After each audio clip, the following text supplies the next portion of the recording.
Good evening बच्चों। आज ਆਪਾਂ फिर न्यूमेरिकल्स करांगे। Numericals based on capacitance, lecture number 2। Today's first question is two capacitors of capacitance 3 microfarad and 6 microfarad are charged to the potential of 2 volt and 5 volt respectively. These two charged capacitors are connected in series. They are connected in a series. Find the potential across each of the two capacitors. Now देखो बेटा, पहले तो आप की निकाल लांगे ਇਹਦੇ total charge capacitance और पोटेंशियल्स तो दो कैपेसिटर्स ने तो टोटल चार्ज की होगा फर्स्ट कैपेसिटर का चार्ज प्लस सेकेंड कैपेसिटर का चार्ज तो की आएगा बेटा charge capacitance into potential C1 V1 is equal to C2 V2. C1 3 into 10 raised to power minus 6 farad because 3 microfarad means 3 into 10 raised to power minus 6 farad into 2 into 2. 2 is the potential difference across this capacitor. Plus 6 into 10 as to power minus 3 mean C2 की value कितनी है 6 microfarad into potential कितना है 5 volt.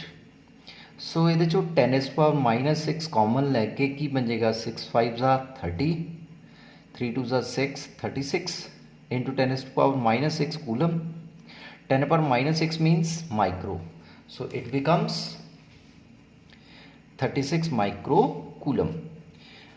सो ਇਹਦਾ first part ਸੀਗਾ total charge. ਹੁਣ ਕੀ ਰਹਿ ਗਿਆ ਨਿਕਾਲਣੇ find the potential difference. Potential difference निकालने ਲਈ ਸਾਨੂੰ ਪਤਾ ਹੈ capacitors are connected in series. So charge remain same, charge remain same. therefore potential difference across 3 microfarad capacitor Q upon C1. Q is the 36 microcoulomb. C1 कितना है 3 into 10 is 3 microfarad which becomes micro cancel कितना आ जाएगा 12 volt. Potential across 6 microfarad capacitor is Q upon C2 36 upon 6 which is equal to 6 volt. This is the answer of second part of this question. The next one is two capacitors of capacitance 6 microfarad and 12 microfarad are connected in series.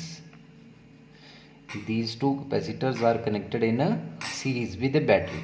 The voltage across 6 microfarad is 2 volt. Compute the total battery voltage. देखो C1 इतना है C2 ते voltage इतनी है V1 ਇਹਦੇ across 6 microfarad ਦੇ.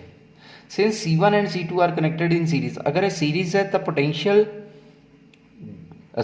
Charge की होएगा दोनों ਦੇ across बेटा सेम.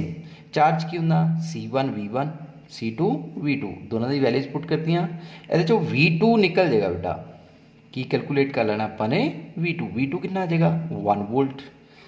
आ देखो ना इन्हों रीअरेंज करके 10 as to power minus 6 10 raise power minus 6 cancel 6 6 2 ज़ा 12 12 12 cancel V2 is equal to 1 volt. So battery voltage कितनी आ जाएगी total battery voltage V1 plus V2. V1 कितना सीखा 2 V2 कितना आया 1 कितना आ गया 2 plus 1 is equal to 3 volt. This is our second question. So the next question is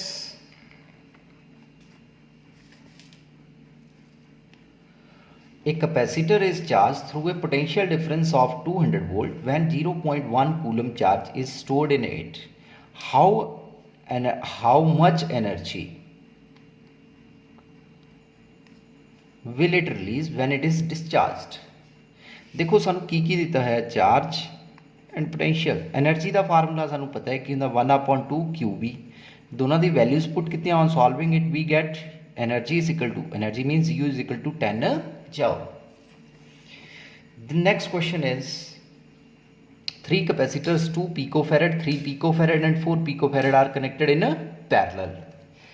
कितने 3 capacitors 1 2 3 they are in a parallel. What is the total capacitance? तो देखो बेटा पैरेलल जो 3 कैपेसिटर्स जोड़ते आप तो कि मैं बेटा C1 प्लस C2 सीधा algebraic sum 2 plus 3 plus 4 is equal to 9 picofarad, which is equal to 9 into 10 raised to power minus 12 farad. Pico means 10 raised to power minus 12. ये हो गया फर्स्ट पार्ट बेटा. Determine the charge on each capacitor when the combination is connected to 100 volt supply. तो देखो बेटा charge V देता है 100 volt charge की C1V. C1 कितना देगा 2 picofarad means 2 into 10 power minus 12 into 100. We got our answer. Q2 is equal to C2V. C2 ਦੀ value put ਕੀਤੀ and we got our answer. ਇਸੀ ਤਰ੍ਹਾਂ Q3 is equal to C3 into V. 4 picofarad 4 into 10 power minus 12 into 100 4 into 10 power minus 10 coulomb. The next question is question number 5th. In a parallel plate capacitor with air between the plates, each plate has area this one कितना बेटा 6 into 10 raised to power minus 3 meter square and the distance between the plates is 3 millimeter. Calculate the capacitance of the capacitor if the capacitor is connected to 100 volt supply. What is the charge on each plate? तो ये दो part ने, एक था capacitance with air C naught is equal to A epsilon naught upon D. A ਦੀ value ਕਿੰਨੀ ਹੈ 6 into 10 power minus 3. Epsilon naught ਦੀ वैल्यू की होनी है बेटा 8.854 into 10 power minus 12. D कितना है 3 millimetre, milli means 10 the power minus 3. तो कितना आ गया 3 into 10 power minus 3. On solving it we get this answer 1.8 into 10 to power minus 11 farad. So C naught is equal to, अगर मैं तो point हटा दा बेटा 10 पावर माइनस 12 बन जाएगा 18 into 10 power minus 12 farad which is equal to minus 12 10 power minus 12 means pico. So 18 pico farad. हाँ जी बच्चों चार्ज की ਹੁੰਦਾ Q is equal to C naught V. C naught साढ़े को आया 18 इंटू 10 पावर माइनस 12 या 1.8 इंटू 10 पावर माइनस 11. V दिता है बेटा 100. सो की आ जाएगा इन्हों सॉल्व करके 1.8 इंटू 10 पावर ਇੱਥੇ 2 ਇੱਥੇ ਕਿੰਨੀ ਬਟੇ minus 11 10 power minus 9 coulomb. This is our answer. I hope so ਕਿ ਤੁਹਾਨੂੰ ਇਹ ਬੇਟਾ ਸਮਝ ਆਏ ਹੋਣਗੇ. ਸੋ ਟਰਾਈ ਕਰੋ ਇਹਨਾਂ ਨੂੰ ਬੇਟਾ ਘਰ ਤੇ ਹੋਰ ਇਹਦੇ ਨਾਲ ਦੇ ਬੇਟੇ questions related to these questions ਕਰੋ ਬੇਟਾ ਰਿਵਾਈਜ਼ ਪ੍ਰੈਕਟਿਸ ਕਰੋ ਨਿਊਮੈਰੀਕਲਸ ਦੀ कैपेसिटेंस से based. So thank you very much.